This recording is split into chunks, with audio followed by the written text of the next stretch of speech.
Hello बच्चों। आज जो है हम आपको अध्याय 1 जनसंख्या घनत्व वृद्धि और संगठन के बारे में बताएंगे, जो कि हमारा ये पहला चैप्टर है। और इसमें जनसंख्या के संबंध में हम आपसे बात शेयर होगी। तो सबसे पहले हम जनसंख्या के बारे में जो है बात करेंगे। जनसंख्या लोगों की संख्या को कहते हैं और जनसंख्या की सही गणना जो है हमें जनगणना के माध्यम से होती है।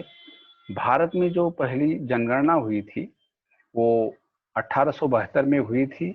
वह संपूर्ण जनगणना 1881 में हुई। जनगणना प्रत्येक 10 वर्ष के अंतराल में होती है और जो अब आने वाली जनगणना होगी अगली, वो 2021 में होगी। बच्चों, भारत में 2001 की जनगणना के अनुसार जो है भारत की कुल जनसंख्या 102 करोड़ थी।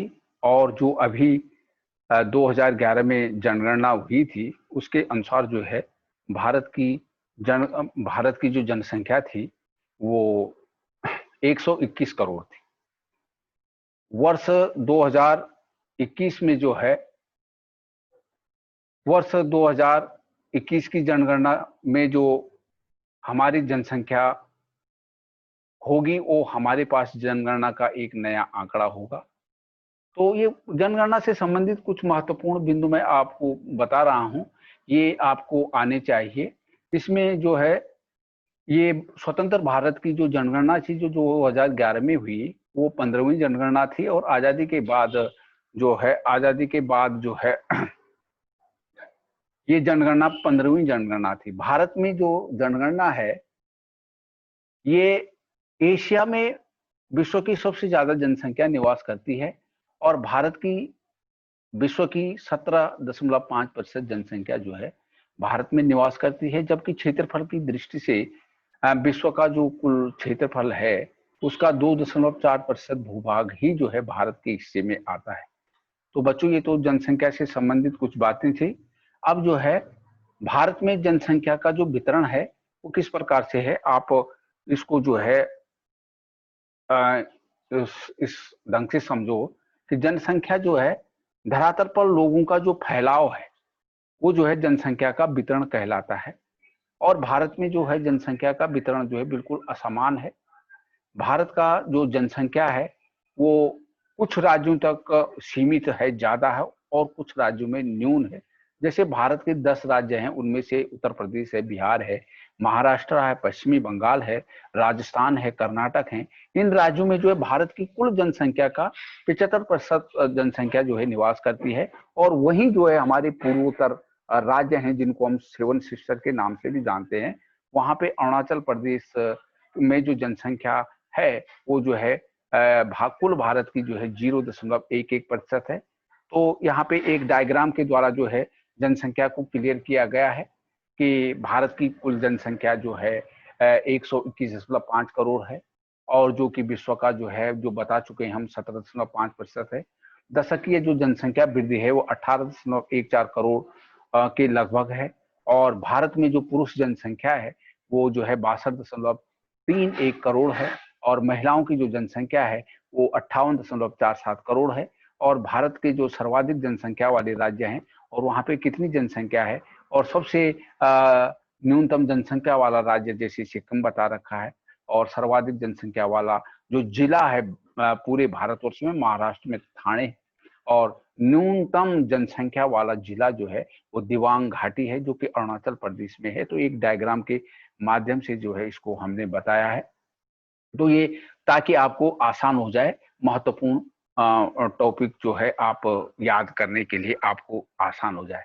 तो बच्चों, अब जनसंख्या जो मैं बता रहा था कि जनसंख्या असमान है, तो ये असमान क्यों है, इसको असमानता के क्या कारण है? तो जनसंख्या वितरण को प्रभावित करने वाले जो कारक हैं वो भारत के तटीय व मैदानी क्षेत्रों में जनसंख्या अधिक है, जबकि हिमालय या पर्वतीय राज्यों में जनसंख्या कम है।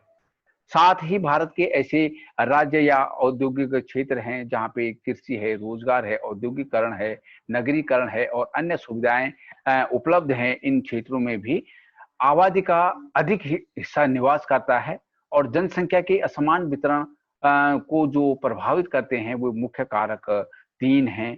भौतिक कारक हैं, आर्थिक कारक हैं और सामाजिक तथा ऐतिहासिक कारक हैं, जिसमें कि भौतिक कारकों में जो है उस एरिया की जलवायु कैसी है, उस क्षेत्र का धरातल कैसा है, उस क्षेत्र की जल की उपलब्धता कैसी है, इस प्रकार से जो है ये कारक हैं। अगला आर्थिक है कि वहाँ पे रोजगार के साधन किस प्रकार के हैं, जहाँ पे जो है कृषि कैसी है, औद्योगिकरण कैसी है, नगरीकरण कैसा हो रहा है। सामाजिक तथा ऐतिहासिक कारकों में प्राचीन सामाजिक एवं धार्मिक पर्यटन क्षेत्र जो है इसमें जनसंख्या को प्रभावित करने वाले कारक हैं। बाकी विस्तृत रूप से जो है आप इसको जो है अपने किताब में जो है देख सकते हैं। अगला है बेटा जनसंख्या घनत्व। जनसंख्या घनत्व का मतलब ये है कि प्रति वर्ग किलोमीटर पर रहने वाले व्यक्तियों की संख्या को जनसंख्या घनत्व कहते हैं। जनसंख्या घनत्व जनसंख्या एवं क्षेत्रफल के बीच का अनुपात होता है और इसे अंकगणितीय घनत्व भी कहते हैं। तो ये जनसंख्या घनत्व है। यहाँ पे हमने जनसंख्या घनत्व का एक जो पॉपुलेशन डेंसिटी है उसका जो है एक फिर हमने एक चित्र के माध्यम से इसको सरल करने की कोशिश की है।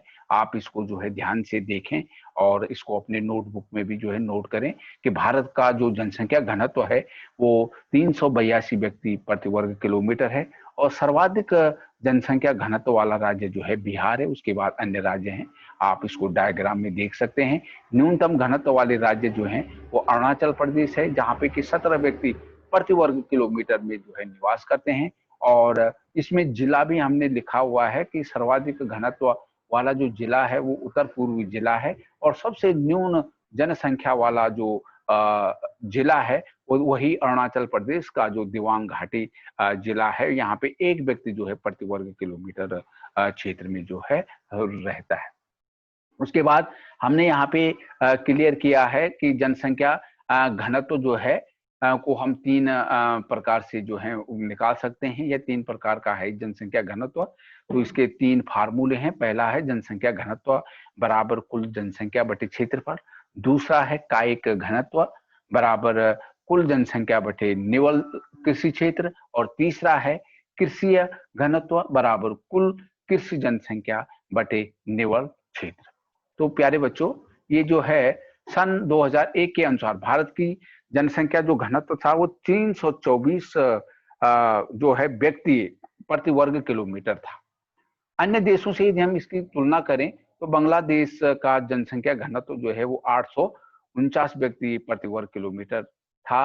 और भारत में राज्यानुसार जनसंख्या घनत्व 2001 की जनगणना के अनुसार बिहार राज्य का सबसे ज्यादा है 1102 व्यक्ति और सबसे कम जो है वो अरुणाचल प्रदेश का है 17 व्यक्ति प्रति वर्ग किलोमीटर। तो वही जो है ये जनसंख्या घनत्व जब 2001 और 2011 की जनसंख्या के आंकड़ों में यदि हम तुलना करते हैं तो 2011 की जनगणना के अनुसार दिल्ली का जो जनसंख्या घनत्व है वो 11,297 व्यक्ति प्रति वर्ग किलोमीटर था और राज्यानुसार भी जनसंख्या घनत्व प्रति वर्ग किलोमीटर भारत में असमान है, माने समानता घनत्व में भी नहीं है।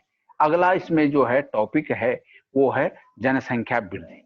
किसी निश्चित अवधि के दौरान किसी निश्चित क्षेत्र के निवासियों की संख्या में परिवर्तन को जनसंख्या घनत्व या जनसंख्या वृद्धि कहते हैं।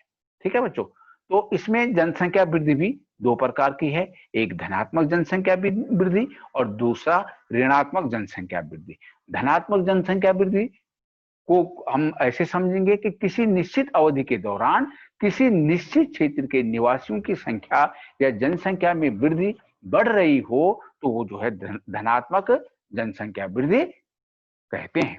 और ऋणात्मक जनसंख्या वृद्धि किसी निश्चित अवधि के दौरान किसी निश्चित क्षेत्र के निवासियों की संख्या या जनसंख्या में कम हो रही हो तो वो ऋणात्मक जनसंख्या वृद्धि उसको हम कहते हैं।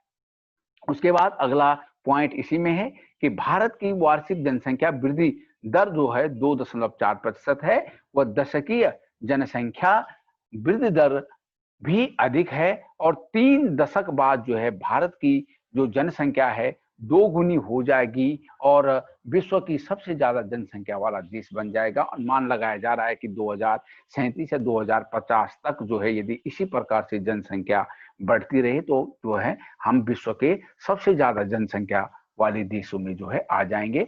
बाकी बच्चों आज के लिए इतना ही, और कल जो है हम बात करेंगे भारत में जनसंख्या वृद्धि की अवस्थाएं। तो आज जो है आप इस वीडियो को जो है देखें और देखने के बाद अच्छी तरह से इसको सुने और सुनने के बाद जो है अपनी नोटबुक में भी इसको नोट करें। और जो है कल जो है फिर हम शेष भारत में जनसंख्या वृद्धि की अवस्थाओं के बारे में डिस्कस करेंगे। और जो है आप इसको अवश्य देखें, सुने और अपने नोटबुक में नोट करें।